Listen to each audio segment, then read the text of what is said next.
あなたが今食べているその料理にもし人肉が使われていたとしたら、遡ることおよそ5年前の2017年、ロシア南部の都市クラスノダールが今回の舞台。クラスノダール市内の士官学校で働くある女性がこの学校の生徒に向けミートパイや蒸し料理などを販売していました。女性の手料理は生徒に大人気。中でも圧倒的な美味しさを誇っていたミートパイについてある生徒が尋ねました。どうしてこんなに美味しいの？この問いに対し女性は不気味な笑みを浮かべてこう答えます。それはね、とっておきの食材を使っているからよ。この女性はなかなか市場には出回っていない特別な食材を使い、独自のレシピを開発していました。彼女が使っていた特別な食材、それは人間の肉だったんです。とある学校で販売されていた人肉ミートパイ。女性はなぜ人肉料理を提供するようになったのか。そこには彼女の常軌を逸した欲望があったんです。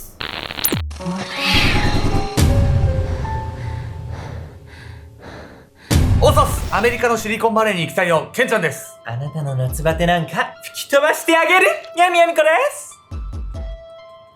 本日ご紹介するのはロシアを震撼させたカニバリズム事件についてなんです。何や、人形食べてた人がいたってこと？そうなんです。しかも自分で食べてただけではないんです。僕はね、この事件を知って食べ物の産地を気にするのってめちゃくちゃ大事だなって思いましたね。怖いわね、なんかその学び。まずはね、一体どんな事件だったのか見ていきたいと思います。落とし物。遡ることおよそ5年前の2017年9月11日、ロシア南部の都市クラスノダール。この日、市内の警察署へある落とし物が届きました。それは1台の携帯電話。警察官は持ち主を調べるため、携帯の中身を確認します。すると、そこに保存されていたのは、男性が笑顔でピースをしている写真。しかし、この写真は男の何気ない日常を写したものではなかったんです。なんだこれは。満面の笑みを浮かべる男の隣に写っていたもの。それは、人間の遺体だったんです。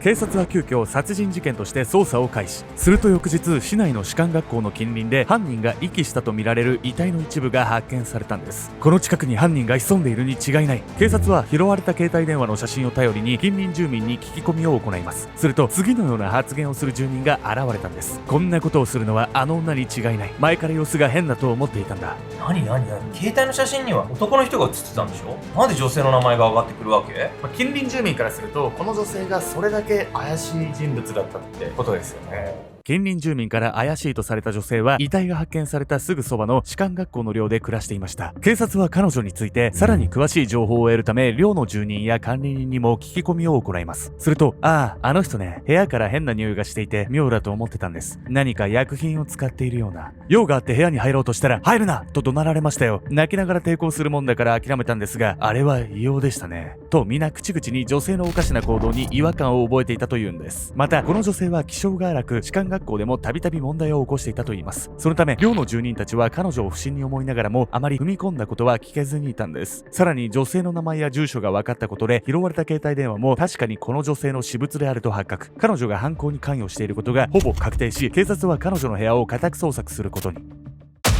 かに怪しい女ね、なんかね。部屋の中に何してたの？この後ですね、警察家宅捜索を行ったんですけど、衝撃の光景を目にすることになるんです。恐怖の部屋。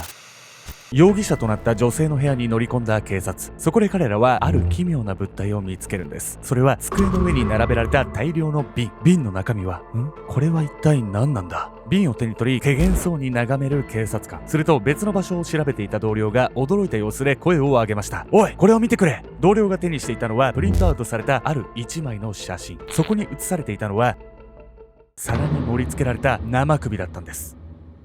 それを見た警察官は思わず吐き気を覚えます。ということはもしかしてあの瓶の中身は、現場から押収された瓶はすぐさま鑑識に回され、中身の正体が判明します。瓶の中身の正体はなんと人肉の塩漬けだったんです。さらに女性の部屋からはこの他にも人肉を使った料理のレシピのようなものが多数発見されました。バラバラ殺人とか今までもあったじゃない。それを皿に盛り付けたり、それにレシピってさ、この女はもう人の肉の料理を開発してたってこと？そういうことなんですよね。そしてですね、人肉っていうのは倫理的にももちろんやばいんですけど、それ以外にもやばいんです。なんとですね、人肉を食べるとクール病というね、感染症のリスクが高まるんです。というわけで本日のメトラキーワード、クール病について。クールー病とは1920年頃パプアニューギニアのフォア族という部族の間で広まった感染症。人肉に含まれるタンパク質の一種、プリオンが引き起こす病気なんです。プリオンは感染症のある異常なタンパク質で脳の神経細胞を破壊し、最終的には人を死に至らしめるんです。人肉食の文化があったフォア族の間でもクールー病の存在が発覚して以降、人の肉を食べることが禁止されました。しかしプリオンには50年の潜伏期間があるため、禁止後もクールー病を発症するフォア族は後を絶たなかったというんです。脳の細胞が破壊されてめちゃくちゃ怖いわね。なんとも言えないですよね。50年は我慢してくれないと思いつつも、でも逆にこうね、誰がかかってるかもわかんないからちょっと怖いっすよね。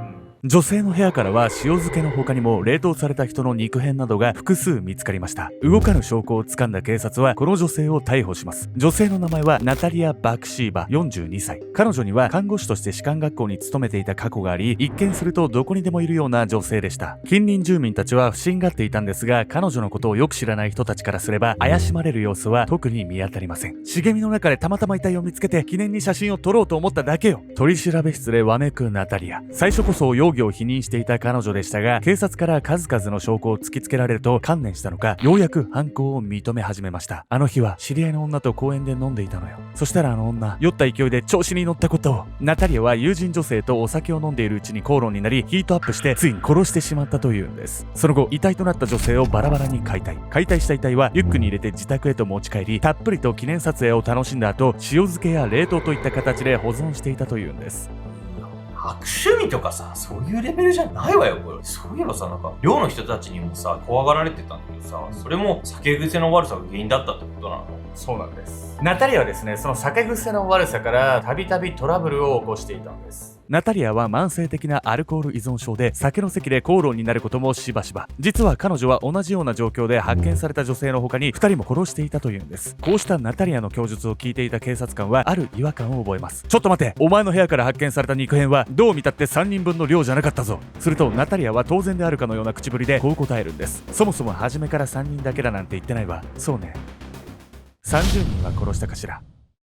30人ってなんで今までバレてないのよ。ナタリアがですね、酔っ払った勢いで人をね殺していたっていうのはここ数年の話なんです。実は彼女はもっと前にもっと巧妙な手口で犯行に及んでいたんです。巧妙な犯行手口。ナタリアが殺人に手を染め始めたのは1999年のこと。ここから彼女は18年にもわたって犯行を重ねていくんです。ナタリアが犯行に及ぶ際は決まって当時では珍しいあるツールを使っていたんです。そのツールとは出会い系サイト。ナタリアは出会い系サイトを通じて知り合った相手とやり取りを重ね、親密になってきたタイミングを見計らい、こう声をかけるんです。今度うちへ遊びに来ない？とっておきの料理を振る舞うわ。当時はまだ20代で若かった彼女がそう声をかければ、たとえネット上で知り合った相手でも自宅へ誘い込むのは容易なことだったんです。こうして巧みに自宅へ招き入れ、ナタリア自慢の料理でもてなした後、相手が油断した隙を狙い襲いかかるんです。しかし30人以上も殺害しているとなると、被害者が抵抗したり逃げ出したりすることもありそうなもの。なぜそうならなかったのか。それはナタリアがとっておきの道具を準備していたから。何？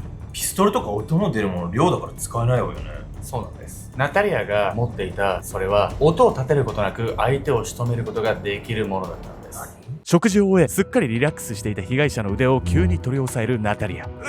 被害者は針で刺されたような痛みに顔を歪め、次の瞬間その場に力なく崩れ落ちるんです。そう、ナタリアはこの時あるものを被害者に仕込んでいました。それは麻酔薬。ナタリアは麻酔薬を使って被害者を眠らせてから犯行に及んでいたんです。でもなぜ一般人であるナタリアが麻酔薬などを持っていたのか。簡単な話なんです。その理由はナタリアが士官学校の看護師だったから。ナタリアは士官学校の看護室からこっそりと麻酔薬を盗み出していたんです。こうして被害者は何の抵抗もできないまま殺されてしまったんです。なんなの、めちゃくちゃ計画的な犯行じゃないの？そうなんです。でもね、ヤミノさん、一人のね、女性が30人もの人をさ、殺して、しかもそれをバラバラにするってできると思いますね。実はね、協力者がいたんです。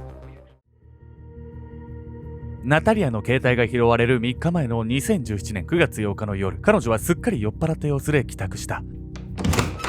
まったくあの女、人の旦那に色目使おうなんていい度胸してるよ。はは、もう済んだことないいじゃねえか。それより早くいつものあれ、始めようぜ。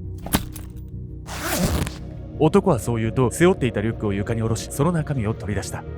こんな感じでどうだ、早く取ってくれ。ナタリアに携帯電話を渡した男は、おどけた様子でポーズを取ってみせる。鼻の穴に、切り落とされた手首の指を入れて、待って、ナタリアと一緒にいた男は誰よ？最初に警察署に届けられたね、携帯の写真覚えてますか？はいはい。あの写真ね、ナタリアじゃなかったですよね。そう、この事件はなんと、夫婦による共犯だったんです。